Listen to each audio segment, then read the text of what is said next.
안녕하세요 여러분. 이번에는 두 번째 태스크를 드릴 건데요. 첫 번째 태스크는 오디오의 시간을 구하는 게 목적이었다면 두 번째 태스크는 오디오 파일의 정보를 추출하는 것이 목적입니다.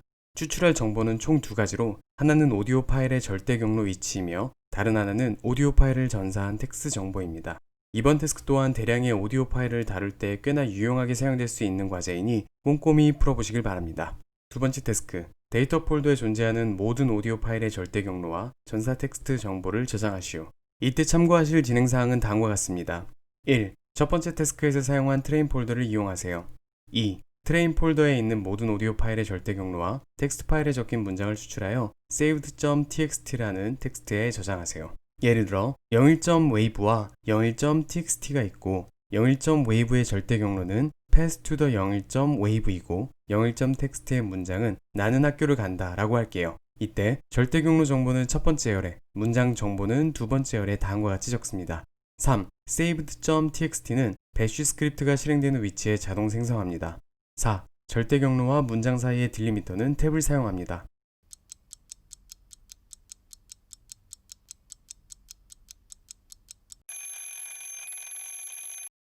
두 번째로 진행한 배쉬 태스크는 어떠셨나요? 여전히 많은 어려움이 있었을 거라 생각이 드는데요. 아무래도 3차 혹은 5차 태스크까지는 계속해서 크고 작은 여러 실수를 반복하실 거예요. 하지만 이런 실수들이야말로 여러분들을 전문가로 만드는 소중한 경험이 되기 때문에 이런 실수를 절대 두려워하지 말고 즐기시길 바라겠습니다. 그럼 이제부터 함께 문제를 풀어보겠습니다. 참고로 이번 태스크는 파일의 절대 경로 정보를 추출해야 하기 때문에 현재 스크립트를 실행하는 위치가 어디인지 확실히 해두는 게 좋은데요. 저는 임의로 현재 위치를 /home/moon/python_task라고 하겠습니다. 그리고 이 위치에 태스크를 위한 스크립트를 bash_task_2.sh 란 이름으로 생성하고요. 이와 같은 위치에 트레인 폴더를 넣고 결과물인 saved.txt도 추후에 여기에 저장하겠습니다.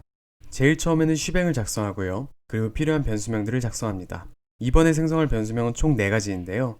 먼저 현재 위치에 절대 경로를 가져오기 위해 cur_deal이라는 변수명을 생성하고 여기에 $pwd 값을 담습니다.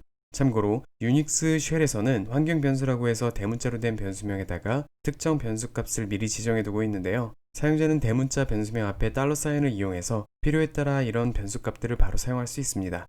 대표적인 환경 변수는 다음과 같으며 추가적인 정보는 아래 영상 설명란에 링크를 적어서 참고할 수 있도록 해드리겠습니다. 다음으로는 data_deal이라는 변수명에 오디오 데이터가 들어있는 절대 경로를 담기 위해서 현재 위치 정보를 담은 $cur_deal을 적고 트레인 폴더 이름을 적습니다. 그리고 save_name이라는 변수명에 저장할 파일의 이름을 담기 위해 $cur_deal/saved.txt를 적습니다. 이때 각 변수명이 담기는 실제 변수값은 다음과 같습니다. 마지막으로 우리가 사용할 딜리미터는 탭이라고 했기 때문에 여기에 탭을 의미하는 \t를 적습니다. 자, 그럼 필요한 변수명은 다 적은 것 같으니 이제 정보 추출을 위한 작업을 진행해야 하는데요. 그 전에 몇 가지 사항을 체크하려고 합니다. 여러분들도 코드를 작성하다 보면 메인 작업을 진행하기 전에 몇 가지 확인 작업을 진행해야 하는 경우가 생기는데요. 저는 다음에 두 가지 사항을 체크하고자 합니다.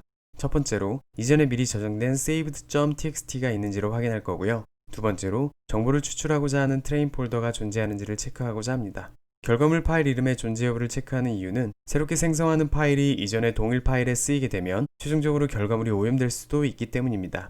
그리고 트레인 폴더의 존재 여부를 점검하는 이유는 만약 트레인 폴더가 없다면 더는 메인 작업을 진행할 수 없어서 정보 추출 작업을 중단하고 이 에러를 사용자에게 알려야 하기 때문입니다. 이렇게 점검 사항을 코드에 넣게 되면 나중에 코드를 사용할 때 원치 않은 오염된 결과를 미연에 차단할 수 있을 뿐 아니라 문제가 되는 지점을 쉽게 파악할 수 있으므로 평소 자신의 코드에 체크 사항을 넣는 습관을 들이시길 바랍니다. 그럼 첫 번째 점검 사항을 if문을 통해 작성해 볼 텐데요. if문은 특정 조건의 성립 여부를 따져서 성립할 경우에만 실행하는 기능으로 배쉬에서는 다음과 같은 문법 구조를 갖습니다. 만약 비가 올 경우 우산을 써야 하는 경우라면 if 대괄호 열고 비가 오는 조건 확인 대괄호 닫고 세미콜론 then 우산 쓰기 fine 라고 적습니다. 만약에 검색하고자 하는 조건이 여러 개라면 elif를 통해 조건을 추가할 수 있는데요. 만약 비가 올 때는 우산을 쓰고 안 올 경우에는 우산을 접고 그마저도 아닐 경우 예를 들어 구름이 끼거나 눈이 오거나 천둥 번개가 치는 등등의 상황에는 달리기를 한다고 가정한다면 다음과 같이 작성합니다. if 대괄호 열고 비가 오는 조건 확인 대괄호 닫고 세미콜론 then 우산 쓰기 elif 대괄호 열고 비가 안 오는 조건 확인 대괄호 닫고 세미콜론 then 우산 접기 else 달리기 fine 라고 적습니다. 이런 식으로 추가 조건이 여러 개일 경우 elif를 원하는 만큼 추가하고 그 추가된 모든 조건 외의 경우를 처리하고 싶을 때는 else를 사용하시면 됩니다. 우리는 saved.txt가 있는지에 대한 조건을 확인해야 하는데요. 그러기 위해서는 다음과 같이 if 대괄호 열고 -f $save name 대괄호 닫고 세미콜론 then이라고 적습니다. 여기서 -f는 앞에 변수명이 파일인지 체크하는 옵션으로 $save name 변수명이 파일인지를 체크합니다. 즉 saved.txt 파일이 존재해서 체크했더니 파일이 이미 확인된다면 우리가 원하는 조건이 성립하게 됩니다.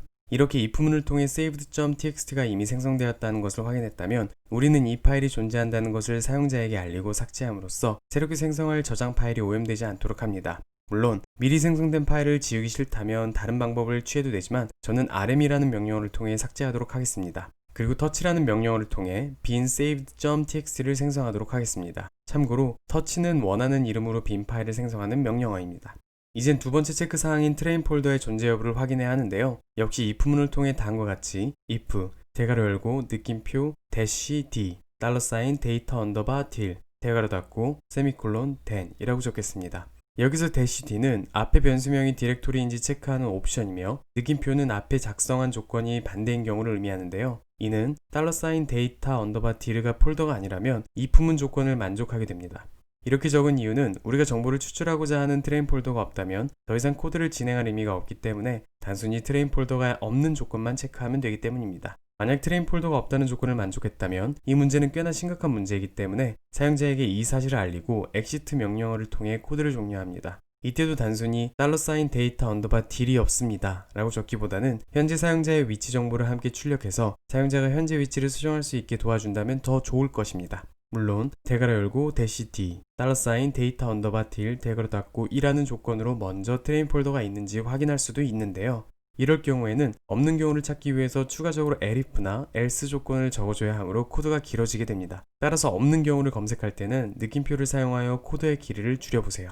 체크사항에 필요한 라인을 다 작성했다면 이젠 트레인 폴더에서 필요한 정보를 추출해야 하는데요. 먼저 우리가 진행하려는 사항과 날짜 및 시간을 echo 명령어를 통해 표시되도록 하겠습니다. 여기서 date라는 명령어는 명령어를 친 순간의 날짜 및 시간 정보를 보여주는데요. 이를 거꾸로 작은 따옴표를 통해 다음과 같이 작성하면 우리가 작업을 시작한 날짜 및 시간을 기록할 수 있답니다. 이제 for loop을 이용해서 다음과 같이 $data_dir 내에 있는 파일 리스트들을 wave_dir 변수명의 순차대로 담을 겁니다. 1강 때 설명드렸던 것처럼 ls는 $data_dir 내에 있는 모든 파일들의 리스트를 보여주는 명령어가 되겠습니다. 이때 wave_dir 변수에 담긴 것이 폴더여야 하므로 혹시라도 폴더가 아닌 다른 파일이 있을 것을 고려하여 if문을 이용해서 $wave_dir이 폴더인지를 점검하는 라인을 다음과 같이 -d를 이용해서 추가하겠습니다. 그리고 사용자가 알 수 있도록 아주 친절하게 현재 작업하는 폴더명을 echo로 표시해줍니다. 이제부터 정말로 필요한 정보를 추출해야 하는데요. 어떻게 추출하면 좋을지 한번 파일들의 특징을 볼까요? 트레인 폴더 내의 fv01 폴더를 열어보면 여러 개의 오디오 파일과 텍스트 파일이 있습니다. 오디오의 경우 wave로 끝나고 텍스트의 경우 txt로 끝나니까 텍스트 관련 정보는 txt를 이용해서 오디오 관련 정보는 wave를 이용해서 일괄적으로 가져오면 될 것 같습니다. 먼저 for loop을 이용해서 $wave_dir 내에 있는 모든 파일 중에서 txt 파일만 가져오고자 하는데요. 이를 위해 ls 명령어로 $wave_dir 내에 있는 모든 파일 리스트를 가져온 뒤 파이프로 이 정보들을 넘겨주고 grep 명령어로 txt가 들어간 파일들을 추출하여 each 변수명으로 순차적으로 넘겨줍니다. 여기서 grep은 $wave_dir에서 검색된 모든 파일 리스트 중에서 txt가 포함된 리스트만 뽑아주는 역할을 하며 이 모든 것을 실행하기 위해서 거꾸로 작은 따옴표를 사용합니다. 이렇게 텍스트 파일을 each 변수명으로 넘겨받게 되었다면 이 변수명을 이용해서 각 텍스트 파일에 존재하는 문장들을 추출합니다.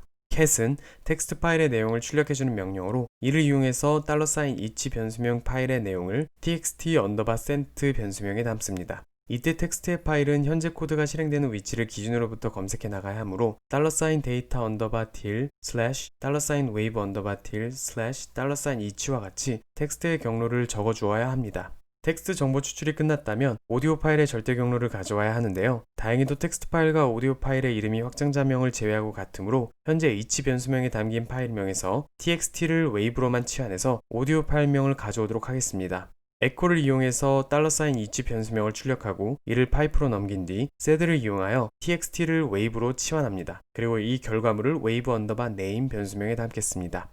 여기서 sed 명령어는 텍스트 처리에 탁월한 명령어로 저는 주로 특정 부분을 치환하기 위해서 자주 사용하는데요. 다음과 같이 작은 따옴표 s 기존 단어 취한 단어 g 작은 따옴표 다소 간단한 문법을 이용해서 필요한 부분을 쉽게 치환할 수 있으니 이 부분은 외워두고 필요할 때마다 자주 사용하시길 바랍니다. 오디오 파일 이름을 얻었다면 기존에 있는 경로를 이용해서 오디오 파일의 절대 경로를 적을 수 있는데요. 다음과 같이 $data_til $wave_til $wave_name이라고 적고 이번에는 이 값을 실행하는 게 아닌 단순히 담는 것이기에 거꾸로 작은 따옴표가 아닌 큰 따옴표를 이용해서 감쌉니다. 그리고 wave_full_pass라는 변수명에 담습니다.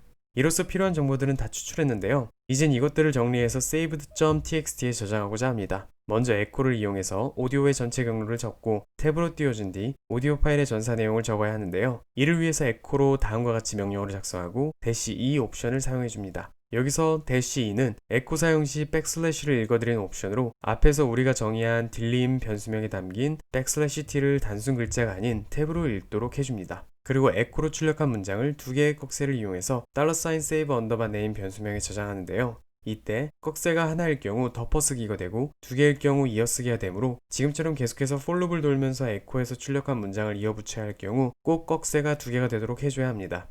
원하는 목적을 달성하였다면 마지막으로 기존에 열린 for 룹과 if문을 done과 file을 이용해서 잘 종료하도록 합니다. 그리고 코드가 종료된 것을 알리고 이때의 날짜와 시간을 기록하기 위해 다음과 같이 echo 큰 따옴표 완료 period 큰 따옴표 거꾸로 작은 따옴표 date 거꾸로 작은 따옴표라고 적습니다. 이번 테스크도 정말 고생 많으셨습니다. 코드를 배울 때 중요한 건 다른 이들의 코드를 많이 경험해보고 자신에게 필요하다고 여기지는 부분을 습득하는 것인데요. 이를 위해서는 많은 테스크를 통해 여러 코드를 경험하고 스스로 작성해보는 과정이 중요하니 남은 테스크도 꾸준히 잘 해나가시길 바랍니다.